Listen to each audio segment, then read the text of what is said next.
ఇంకా కొంచెం అయితే అయిపోతుంది నేను చూసినట్టయితే. పార్ట్ 1 కూడా చూసేయండి.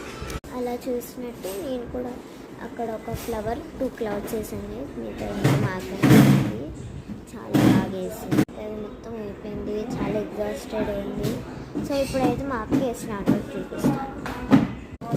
అంటే చాలా కొంతమందికి డైమండ్ పెయింటింగ్ అంటే తెలీదు. ఏం లేదు గైస్, ఇట్లా ఒక క్యాన్వాస్ వస్తుంది, కావాలని పోసుకోలేదు, పడ్డాయి.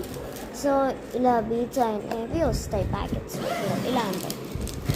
బై మిస్టేక్ అన్నీ పడ్డాయి కానీ పడవు. సో ఇంకోటి ఏంటంటే మనకు ఒక పెన్ వస్తుంది, మనకు పట్టుకుని చూడండి అలాంటి. సో ఆ పెన్ అతుకోవాలంటే డైరెక్ట్ అతుకోవాలి మ్యాగ్నెట్ ఉన్నట్టు. సో ఈ గమ్ అయితే ఇస్తారు కదా, దానిలో కూడా కనిపించాలి. ఇప్పుడైతే ఇక్కడ గమ్ లాంటి డబుల్ టేప్ ఇచ్చేసి ఇచ్చాలి. ఇక్కడ వచ్చేసారు కదా గైస్ అలా.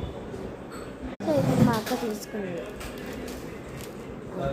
తీసుకున్న తర్వాత ఒక బీడ్ని తీసుకొని ఇప్పుడు మనం ఈజీగా పెట్టేయచ్చు దానిపైకి. అలా స్టాండ్ అయ్యి ఇలా చేయాలి. సో ఇంకోటి ఏంటంటే క్యాన్వాస్లో ఫిక్స్ చేయడం అనేది మరి అంత పెద్ద డీల్ ఏం కాదు. సో ఇక్కడ వెనకాల ఉన్నది ఇది స్టాండ్ అన్నమాట. మన క్యాన్వాస్ ప్యాక్లోనే వస్తుంది, కొన్నిటికి రాదేమో. సో ఇది కూడా మా ఫస్ట్ టైం అయితే డైమండ్ పెయింటింగ్ చేయడం, కానీ నాకు ఇన్స్ట్రక్షన్స్ అయితే వచ్చాయి. సో ఇది ఇక్కడ పీల్ చేసేయాలి, ఇప్పుడే కాదు వెనకాల ముందడి కూడా పీల్ చేయాలి. ఇక్కడ కూడా రాసిస్తారు రిమైండర్ అని. సో ఆ రిమైండర్ కూడా ఉంటుంది కెమెరా.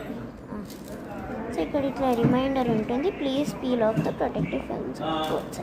సో ఇలా రిమైండర్ కూడా ఇస్తారు. ఇక్కడ మన ఆర్ట్ వర్క్ దగ్గర ఉన్నది డాటెడ్ లైన్స్ని కూడా కట్ చేయాలని చెప్తారు. ఇక్కడ మీకు ఒకవేళ మేము చెప్పేది అర్థం కాకపోతే మన బాక్స్ వెనకాల ఇలా ఇస్తారు, ఇది ఇట్లా గమ్ తీసి పెడితే మనకు అతుకుంటే దాని తర్వాత వస్తాయి. సో ఇది అయిపోగానే ఇక్కడ ఒకటి మనకు కనిపిస్తుంది కదా డాటెడ్ లైన్స్, దీని చుట్టూ ఉన్న వైట్ది అది కూడా కట్ చేసేయాలి. దాని తర్వాత ఇది క్యాన్వాస్లో పెట్టేసి రిమైండర్ దాన్ని ఉంది కదా ఇట్లా 2 సైడ్స్ పెట్టేసి దానిపైన ఫిక్స్ చేయాలి. సో ఇట్లా అయితే మనకు ఒక మంచి పెయింటింగ్ వచ్చేస్తుంది. సో మీరు కూడా ఎప్పుడైనా డైమండ్ పెయింటింగ్ చేసేది comment down below. Bye guys. మొత్తం అయిపోయిన తర్వాత పార్ట్ 3లో చెప్తాను.